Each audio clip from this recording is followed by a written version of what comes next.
পলাতকের বিষয়টা আমি তো জেনে যাই আপনাদের সামনে কথা বলতেছি, আর আমি পলাতক থাকবো কেন? আমি তো নির্দোষ মানুষ, নিরাপদ আর অপরাধ মানুষ। আমি তো পলাতকের প্রশ্নই আসে না, আমি তো এর সাথে জড়িত না। অনেকেই চেষ্টা করছে আমাকে রং লাগানোর জন্য, আমি তো ওই টাইপের মানুষ। আমি আমি তো আমি যখন এই ঘটনা ঘটে তখন আমি ঢাকায় ছিলাম। আমার ঢাকায় তারপরে আমি শুনতে পেলাম 8:30-9টার দিকে শুনতে পারলাম যে এবং এটা নিয়ে তেল নিতে আসছিল, তারা ঢপে তেল চাচ্ছিল, পরে ঢপে তেল দেয়নি, বারণ থাকাই দেয়নি। তারপর লোকজন এসে নাকি ওখানে কাটাকাটি হয়েছে। ওখানে সিসিটিভি ক্যামেরা আছে, সমস্ত কিছু।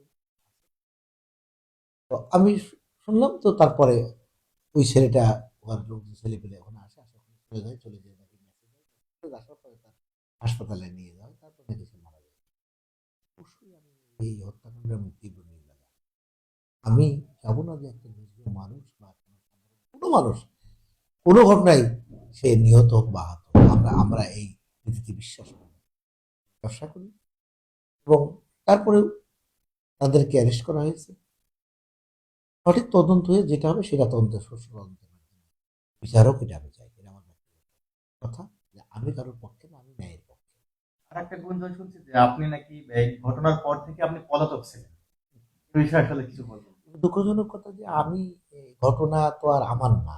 আমি ব্যক্তিগতভাবে এই ঘটনার শোনার পরেই আমি ঢাকা ছিলাম, ঢাকাতে আমি ছেড়ে দিয়ে চলে এসেছি।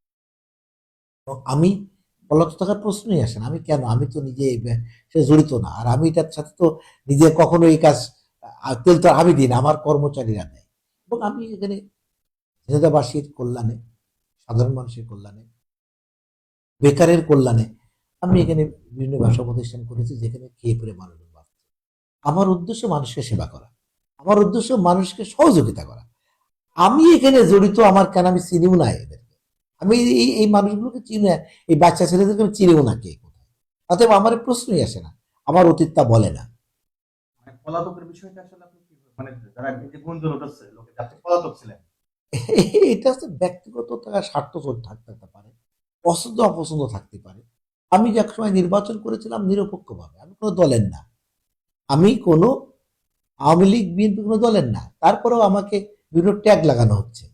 আসলে আমি নির্বাচন করেছি স্বতন্ত্র, আমি যখন নির্বাচন করেছি স্বতন্ত্র, এবং আমি স্বতন্ত্র সারা বাংলাদেশের মধ্যে জেলা পরিষদের চেয়ারম্যান হয়েছি 4 জনের মধ্যে আমি একজন।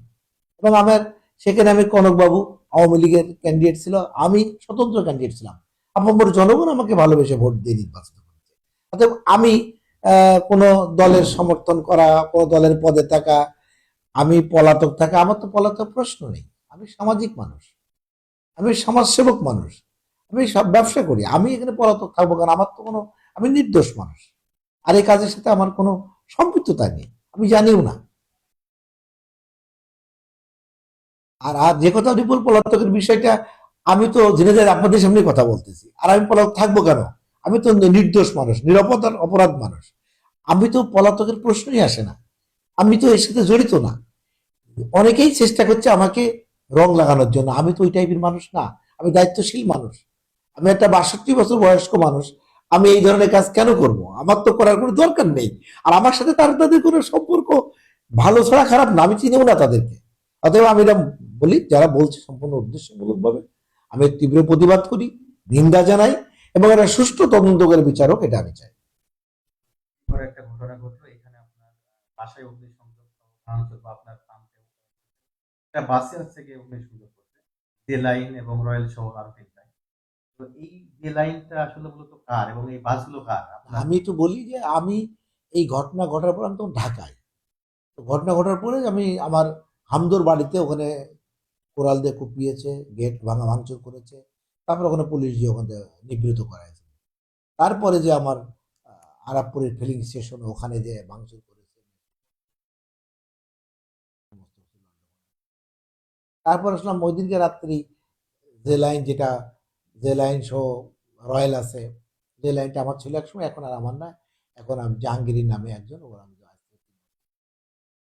বিক্রি করে দিয়েছি। বাস ওই 3টার একটাও আপনার না, না? আমার না, আমার না, আমার একটা বাচ্চা আছে আমার ভাইয়ের, আমি তো যে লাইনটা বিক্রি করে দিয়েছি। ঘটনায় আপনার কত টাকা ক্ষয়ক্ষতি হতে পারে আনুমানিক একটা ধারণা? এটা আমি তো বলতে পারবো না এই মুহূর্তে আসলে কত টাকা হয়েছে এটা আমি বলা মুশকিল আমার জন্য। কারণ এটা আমার ওখানে ৩টে কি ৪টে মেশিন ভেঙে চুরে উড়িয়ে দিয়েছে। আবার আমার বাসায় ওখানে হামলা করেছে। হ্যাঁ? তো আমি তো কাউকে চিনি না। এটা পুলিশ তারা জানবে। আমি এখন কত টাকা এটা আমি এক্সাক্টলি আমি এভাবে বলতে পারব না।